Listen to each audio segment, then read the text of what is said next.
Hello, my name is Aryaman Majumder, and today I'll be presenting AI in healthcare and how it can be used in pneumonia detection. So what's the problem we're solving? Pneumonia is a dangerous lung infection that affects millions of people each year. Doctors use chest X-rays to diagnose it, but checking each image takes a lot of time, and humans can make a lot of mistakes, especially when reviewing thousands of scans. Our goal is to build an AI model that can look at an X-ray and decide whether the person is healthy or has pneumonia. This helps doctors work faster and catch cases earlier.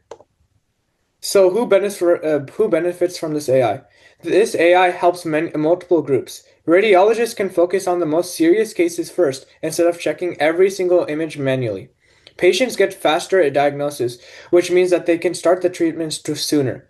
Hospitals work more efficiently and reduce misdiagnosis. And for us as AI developers, this project helps us understand how machine learning can be used in real healthcare situations.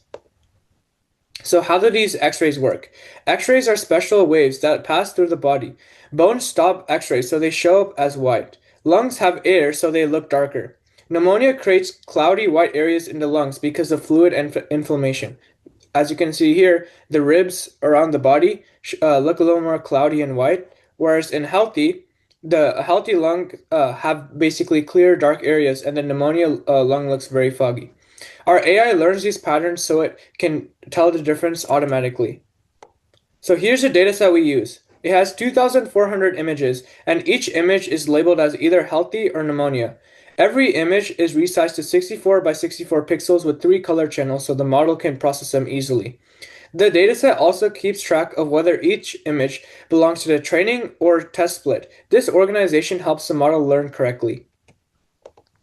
So understanding class and split distribution.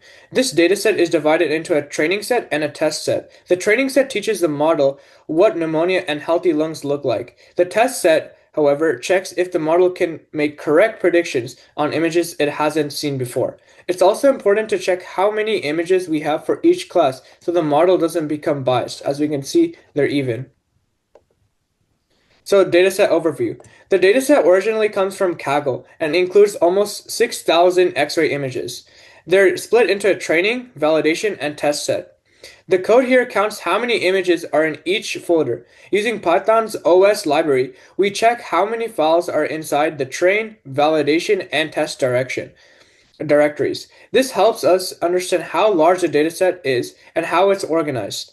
The code imports the OS model so Python can look inside folders on the computer. It sets paths for training, validation, and test directories where the X-ray images are stored. It then counts how many files are inside the pneumonia training folder by listing all the file names and taking the length of that list.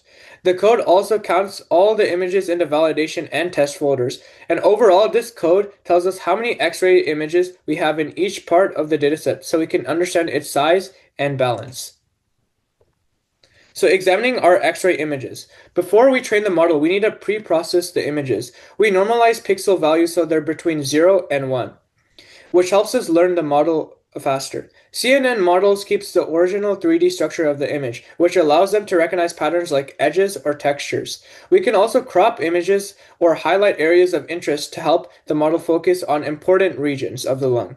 The code takes the first X-ray image from the training set and the label that belongs to it. It prints the data type of the image to show how it's stored as a NumPy array. It prints the shape of the image, showing that it's a 64 by 64 pixel with 3 color channels. And it prints also the label, which tells us whether the image is healthy or has pneumonia. And healthy is 0 and pneumonia is 1. The tiny image example shows that images are just really grids of numbers. And those numbers are what the AI uses to learn patterns, as you can see here. So pre-processing and manipulating images is a really helpful tool that we can use. So for pre-processing, traditional machine learning models require us to flatten each image into a one-dimensional array. But CNNs can use the original three-dimensional image, which keeps the spatial structure intact. We also normalize pixel values so they fall between 0 and 1, which makes basically the training much smoother and helps the model helps us learn the model faster.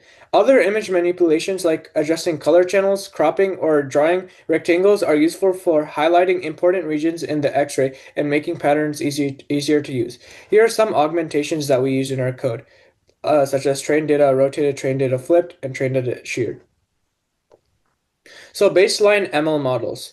Our starting point was to build a baseline machine learning model to classify chest X-ray images as either healthy or pneumonia. These models included KNN, K nearest neighbors, logistic regression, and decision trees. For these traditional models, we first flatten each X-ray image into a long vector, and then we train the model on the training set, and use it to predict labels on the test set, and finally measure performance using accuracy.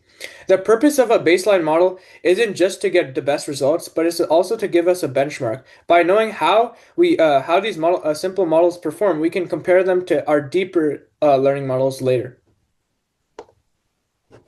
So I'll just go over some of the code. So the top code is basically a transfer learning model. And so basically what it does is that it loads the training and testing data, creates a model using the VGG16, a pre-trained CNN, and trains the model for 50 epochs while checking performance on the test set, and plots how accuracy changes throughout the training. And the bottom code, which is the MLP baseline model, loads training and dataset but flattens the images for a simple machine learning model and builds an MLP classifier, which is a basic neural network with hidden layers. And it trains it on the training data and predicts labels for each test set and prints the accuracy.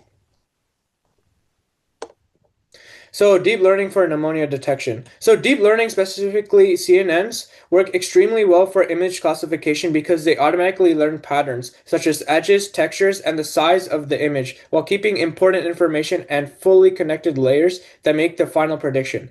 For our model, the input is a 64 by 64 by 3 X-ray image, and the output is the probability that the image shows pneumonia. CNNs let the model learn directly from a raw pixel data without manually designing features. So our first deep learning model is a simple CNN. It contains convolutional layers to help the model learn patterns in X-ray images. We added dropout to prevent overfitting, which happens when the model memorizes the training set rather than learning general patterns. And dropout forces the network to rely on multiple neurons instead of depending too heavily on few. So we use the Atom optimizer because it adapts the learning rate during training. And what we want basically the model to have a better learning rate than just memorizing to prevent overfitting, as I covered it before. And since this is a two-class problem, normal versus pneumonia, we can use binary cross entropy as the loss function, as you can see here.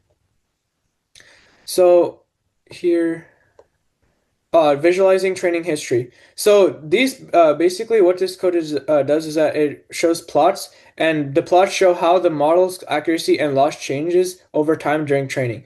And by looking at these graphs, we can see whether the model is learning steadily or if it's overfitting. Overfitting occurs when the model performs very well on training data, but it struggles on test data. And visualizing the training history helps us understand whether the model needs more regularization, more data, or adjustments to its architecture. So this graph here shows accuracy on the y-axis and the epoch number on the x-axis. The training accuracy is the orange line, and it steadily increases over time as the model learns patterns in the training images. The validation accuracy shown in blue goes up quickly at first, but then it slowly steadies down. And this tells us the model improves at recognizing new unseen images, but eventually stops gaining much more accuracy. And the gray dotted line at 0.5 represents, or the red dotted line represents chance level, meaning random guessing. Since both curves say above 0.5, the model is is learning meaningful patterns, and the best epoch is around epoch 34. And this is a point where the training and validation accuracy intersect and reach their highest stable values. After the point, validation accuracy doesn't move. And so training no longer would help our model generalize better. So here we could see a confusion. We could just plot everything in a confusion matrix, and that basically shows how well our model predicts each class. And it breaks down the model's performance so we can see exactly where things get right and where it makes mistakes. A true positive is where the model correctly predicts pneumonia. A true negative is where the model correctly predicts a normal image, and a false positive happens when the model predicts pneumonia, but the image is actually normal. And by looking at the confusion matrix, we could tell whether the model is better at detecting pneumonia or normal cases and where it struggles. So, challenges in pneumonia detection. We face several challenges. First, the dataset is too small, only about 2,400 images, so the model may not generalize well. And there's also a class imbalance, which can make the model favor one class. And there's also baseline models like KNN and logistic regression weren't accurate enough when we did testing. And real world issues like image quality, anatomy differences, and x ray positioning can also make the task harder. And here, as you can see, the confusion matrix. Basically, the red shows true negatives, which we can see as a 58, which is like an average value, and it predicted normal correctly. Orange is basically false positives. That means it's predicted pneumonia, but it was normal. This isn't that much of a negative to doctors because doctors might waste time. Patients also might waste time as going to unnecessary treatment, but it isn't as bad as a false negative where it missed a pneumonia case. And it's good that it's only been one, but the more closer to zero, the better. And the black here shows 199, which is a really good value for true positives, which is the most, and that's what we want. So basically, correctly predicted pneumonia.